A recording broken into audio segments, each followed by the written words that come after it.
And good afternoon, Miss Pat. Welcome to Jamaican Afternoon. MRI here on E2 on air. Yep. I told everyone that reggae history class would be in session today. Okay. And it's we're very grateful for you calling in today to speak to us here on Jamaican MRI. And let me just tell you that the purpose of Jamaican MRI is to bring a greater understanding to Jamaican music, not just reggae, but Jamaican music, the people behind the scene. Because we do the interviews with all the artists and the people that we see on TV and hear on the music, but we don't. A lot of people don't talk to the people behind the scene that make the magic happen. And you are one of the people who made and still make the magic happen. Hello. Thank you very much for that introduction. Um, so Miss Patricia Chin, tell us about. Let us go back. Let us go way back to the 50s. Let us go way back to the 50s. Let us talk about Randy's record, Studio 17. Okay. Well, you're taking me back 50 years ago.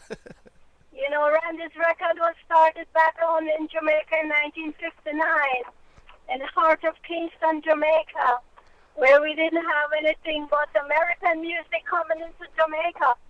And we changed that. We started from mento to the ska, the rocksteady to roots, the dub, come right up to reggae and dancehall. So it has been a journey, and very, very happy and pleased to be a part of that journey. Right. You guys started out on East Queen Street, I think it was. Yes, we were at the East Queen Street, a small, tiny store, maybe 10 by 10, selling jukebox records, used American records. Right. Because at that time, Jamaica didn't make records as yet. We used to import a lot, like Little Richard, Percy Sledge, Elvis Presley, a lot of American R&B. So I come from way back. Um, then you guys moved to North Parade, 17 North Parade. Yeah, and then we moved to 17 North Parade with an ice cream parlor selling patties and soda. One side was a record store.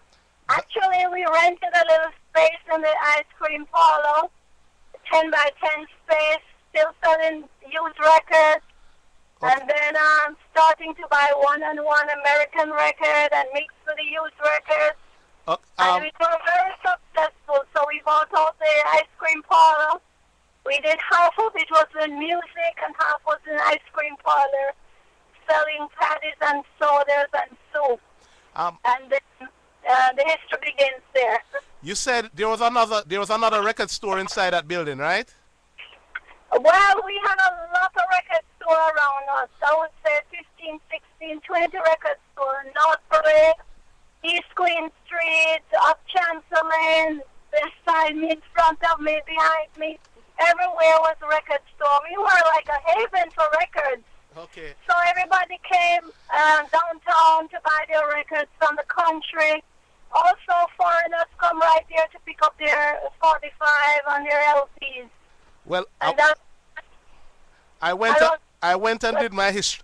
Went and did some research, and someone told me that it was a shop called Savoy, Savoy Records. yes, we remember Savoy record also.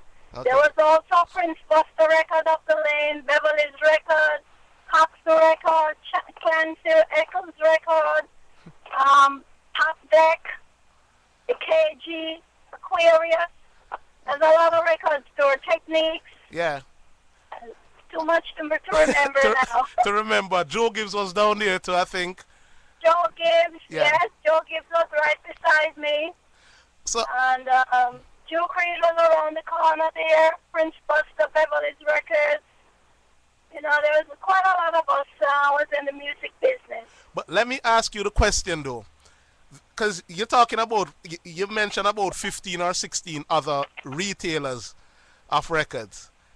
And so that's a lot of competition. So between North Parade, Chancellor Lane, Orange Street, with all these record store, but yet still all these stores were being visited by people buying record. It wasn't like anybody was like their record shop wasn't happening.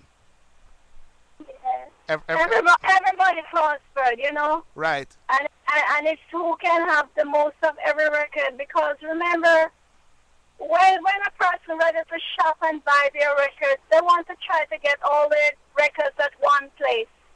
And Randy's record was then there. We stocked everything. No record was ever bad. Everything was, if you hear it, yeah, we have to have it. right, So we to supply everything. The jukebox people came, the sound system people came, the selectors came, the foreigners came. It was a very good time for Jamaican music. right. And you guys put out Lord Creator, an independent song with Lord Creator right around independence. Yes, we did. My husband did produce Lord Creator, which we had a really nice hit, Independent Jamaica and Man Paw, and We'll Be Lovers. And at that time, we opened a studio upstairs, Randy Studio 17.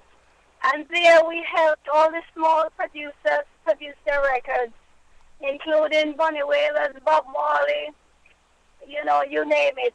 Gregory Isaac, Dennis Brown, Horace Andy, John DeLoss, and the whole works. Prince Jammies.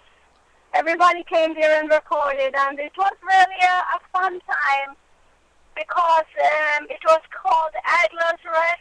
Right, Anybody you want, any musician you want, anybody you want, anything you want, you get it right here, including roast fish and all the fruits and vegetables, and you know what. so this is right after independence and the country was in full swing. Everybody was happy and it was a time of scare. It was Yes, that. it was tough. Yeah, Then it become rap steady, and it changes to roots and culture and dubs, and then soca, and then reggae, and now we're in dancehall. right. In the late 70s, right? Your husband, Yeah. your I guess because of political upheaval, I think Yeah. is the correct term. Your husband, Vincent, came to America to set up shop, Yes. and you stayed in Jamaica. You were the soldier that stayed behind.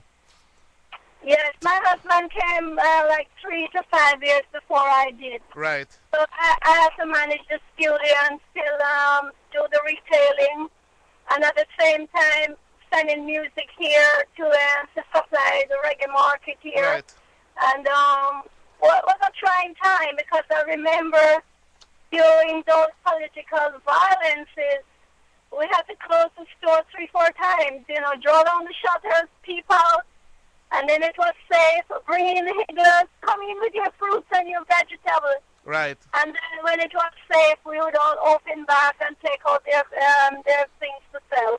right, So that was a trying time, but you know, it was worth the while staying back and see that the music was being made and shipped here, while my husband and my 2 sons came here first before I did. okay. So you stayed back and took care of business while your husband came and laid the foundation for. So this was Randy's, and then you came to America and started VP Records. Yes, we did the same thing. We would ship up the music, and when it got time that we were also could not ship anymore because of the government, we just asked for the stampers and the labels, and we would take the stampering and labels, and we would press it here, and then send back the stampers. You know, that's how we manipulate the system and try to press the records here instead of exporting them from Jamaica. Right. Let me